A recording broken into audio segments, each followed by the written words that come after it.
कभी आसमान तो को जैन देखकर ऐसा देखो, लगा है कि इस वो एक वीडियो में बहुत ही हम खूबसूरत क्लाउड्स पहेली को है। डिकोड करने वाले हैं। बादलों के ये अलग-अलग जैसे कि आप आकार और देखते हैं डिजाइन, एनडीएस इनका मतलब क्या होता सीडीएस है? पीएफ में खैर, एक आज हम कॉमन मिलकर टॉपिक आता इसी है क्लाउड रहस्य का से और पर्दा बहुत उठाने इजी वाले हैं। टॉपिक होता है। हम इस सबने कभी इस ना कभी टॉपिक से ऊपर हर देखकर ये साल जरूर सोचा एक ना होगा एक कि क्वेश्चन इन देखने को बादलों मिलता है कभी ना। आसमान को देख तो हम इसे इजीली डिकोड करेंगे, इजीली मैं आपको इसमें समझाऊंगा।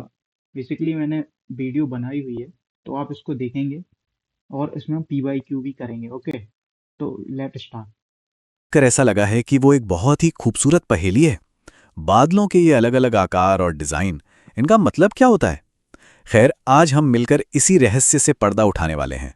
हम सबने कभी ना कभी ऊपर देखकर ये जरूर सोचा होगा कि इन बादलों को कहते क्या है। कोई रुई जैसा दिखता है तो कोई पंख की तरह बिखरा हुआ। मतलब ऐसा लगता है जैसे बस अंदाजा ही लगा रहे हैं ना। लेकिन सोचिए, कैसा हो अगर हम आसमान को किसी किताब की तरह पढ़ पाते, उसके हर संकेत को समझ पाते। तो बस आज हम यही करने वाले हैं। बादलों को समझने का एक बहुत ही आसान सा सिस्टम सीखने वाले हैं। तो चलिए शुरू करते हैं। देखिए, इसका राज ना बहुत ही सिंपल है। वैज्ञानिक जितने भी तरह के बादल हैं उन्हें बांटने के लिए सिर्फ दो, जी हाँ, सिर्फ दो मेन सुराखों का इस्तेमाल करते हैं। तो ये रहे वो दो सुराग। पहला है उनका रूप, मतलब उनका शेप। क्या वो पंख जैसे दिखते हैं, या रुई के गोलों जैसे फूले हुए हैं, या फिर एक चादर की परतों में फैले हैं। और दूसरा सुराग है उनकी ऊंचाई। वो आसमान में बहुत ऊपर हैं, बीच में हैं, या फिर काफी नीचे हैं। बस पूरा का पूरा सिस्टम इन्हीं दो चीजों पर बेस्ड है। और मजे की बात यह है कि ये दो सुराग हमें एक सीक्रेट भाषा तक ले जाते हैं। इसमें सिर्फ 4 लैटिन शब्द हैं जो हर बादल का राज खोल देते हैं। इन्हें आप एक तरह का डीकोडर कीवर्ड समझ सकते हैं। और ये हैं वो जादुई शब्द। निम्बो मतलब बारिश, सिरो का मतलब ऊंचाई या बर्फ, क्यूमुलो यानी ढेर या कुछ फूला हुआ, और स्ट्रेटो का मतलब है परत। बस ये 4 शब्द याद कर लीजिए और आप लगभग हर बादल को पहचानने के लिए तैयार हैं। तो चलिए इस तो आपने ये चीज देखी यहाँ तक। हम यहीं पे एक पीवाईक्यू भी कर लेते हैं। जैसे आपको इस पीवाईक्यू में दिख रहा होगा कि which of the following is the correct order of cloud in ascending order. Right, तो लोएस्ट टू हाईएस्ट हमें इसमें रखना होगा क्लाउड्स को। तो इसमें देख पा रहे होंगे सिरस। सिरस हाईएस्ट क्लाउड होता है। क्लियर हो गया। तो थर्ड ऑप्शन, तीसरा जो ऑप्शन है वो तो लास्ट में ही आएगा, क्योंकि हाई लोएस्ट से हाईएस्ट जाना है। तो बी और सी ऑप्शन तो आपके वहीं पे डिलीट हो गए। इसके बाद शिरो क्यूमुलस, इसमें भी शिरस बर्ड आ रहा है, तो तीसरे के बाद पहला आएगा। देन निम्बो स्ट्रेटस और अल्ट्रो स्ट्रेटस। लाइक ऑल्टो स्ट्रेटस एक मिडिल क्लाउड होता है, तो फोर्थ ऑप्शन आपके दो के बाद ही आएगा। तो D is the correct, correct, right. D is नए द ज्ञान करेक्ट। को इस्तेमाल करके देखते हैं। सबसे पहले बात करते हैं सिरस बादलों की। ये आसमान में सबसे ऊंचाई पर होते हैं। ये बर्फ के क्रिस्टल से बनते हैं, जिस वजह से ये बिल्कुल पंख जैसे और रेशेदार दिखते हैं। याद है ना, सिरो मतलब ऊंचाई। और पता है, इनके इस पतले रेशेदार लुक की वजह से इन्हें एक मजेदार निकनेम भी मिला है, मेयर्स टेल्स, यानी घोड़े की पूंछ। ये नाम इनकी बनावट को याद रखने में काफी मदद करता है कि नहीं? अच्छा, अब यहाँ एक छोटा सा सवाल है। क्योंकि ये बादल बर्फ के क्रिस्टल से बने हैं, तो सोचिए कि ये सूरज या चांद के आसपास क्या कमाल का ऑप्टिकल इफेक्ट दिखा सकते हैं। सोचिए, बर्फ और रोशनी मिलकर क्या बना सकते हैं। जी हाँ, एक प्रभामंडल, या जिसे हम हेलो कहते हैं। बर्फ के क्रिस्टल रोशनी को इस तरह मोड़ते हैं कि एक खूबसूरत सा छल्ला बन जाता है। तो अगली बार सूरज या चांद के चारों ओर ऐसा गोला दिखे, तो आप समझ जाएंगे कि ऊपर सिरस बादल मौजूद हैं। चलिए, अब आते हैं क्यूमुलस बादलों पर। ये वो क्लासिक कॉटन जैसे बादल हैं जिन्हें देखकर सबका बचपन याद आ जाता है। ये आसमान में यहां वहां बिखरे होते हैं और इनका निचला हिस्सा एकदम सपाट होता है, फ्लैट होता है। याद है ना, क्यूमुलो मतलब ढेर। चलिए, अब एक छोटी सी जासूसी करते हैं। केस फाइल के सुराग ये रहे। बादल कपास जैसा है, उसका बेस फ्लैट है और वो आसमान में बिखरा हुआ है। तो बताइए, ये कौन सा बादल है? और सही जवाब है क्यूमुलस। अगर आपका जवाब सही था तो बहुत बढ़िया। इसका मतलब है कि आप बादलों की भाषा सीखना शुरू कर चुके हैं। अब बारी है स्ट्रैटस बादलों की। ये नाम लैटिन शब्द लेयर यानी परत से आया है। ये बिल्कुल एक चादर की तरह होते हैं जो आसमान के एक बहुत बड़े हिस्से को ढक सकते हैं। इनकी वजह से मौसम अक्सर धुंधला और थोड़ा उदास सा लगता है। और अब मौसम का सबसे बड़ा सुराग। अगर किसी भी बादल के नाम में निम्बो या निम्बस शब्द जुड़ा हो तो समझ जाइए कि इसका सिर्फ एक ही मतलब है, बारिश।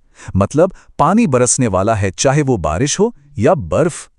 अब असली मजा तो तब है जब ये कोड वर्ड्स एक साथ जुड़ते हैं, जैसे कि क्यूमुलोनिम्बस। इसमें क्यूमुलो यानी फूला हुआ और निम्बस यानी बारिश, दोनों मिले हुए हैं। और ये हैं बादलों के राजा, जो अपने साथ गरज और तूफान लेकर आते हैं। ये कोई मामूली बादल नहीं होते, ये आसमान में बने विशाल टावर्स की तरह हैं जो यहाँ तक आपने पढ़ लिया है। मैं आपको एक और पीवाईक्यू इसमें दिखाना चाहता हूँ।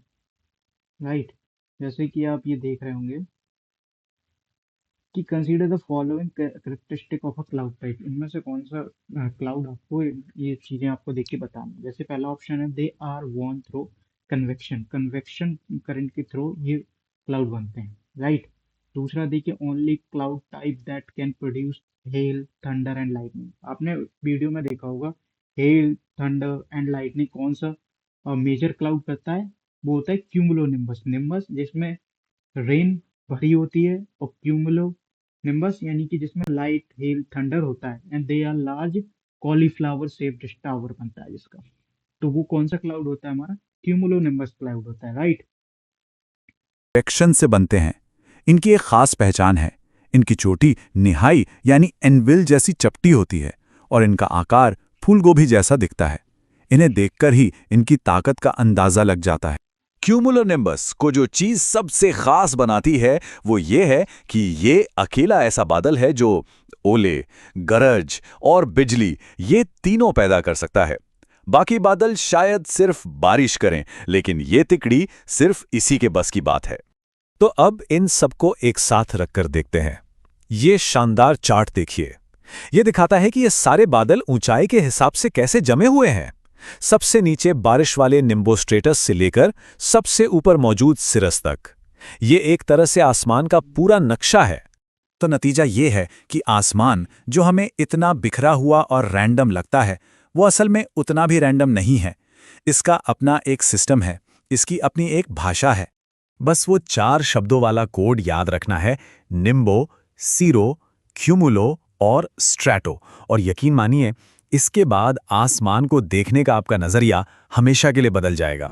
तो अब जब आप देखिए इस वीडियो में आपको आखिरी एक और पीवाईक्यू मैं आपको करवा देता हूँ, है ना। जिस ये पीवाईक्यू आप देख रहे होंगे, consider the following statement about cloud.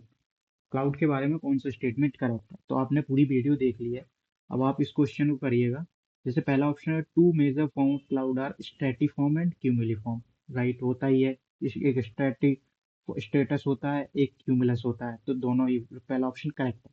According देखो second option is according to the altitude clouds are classified as high cloud, middle cloud and low cloud.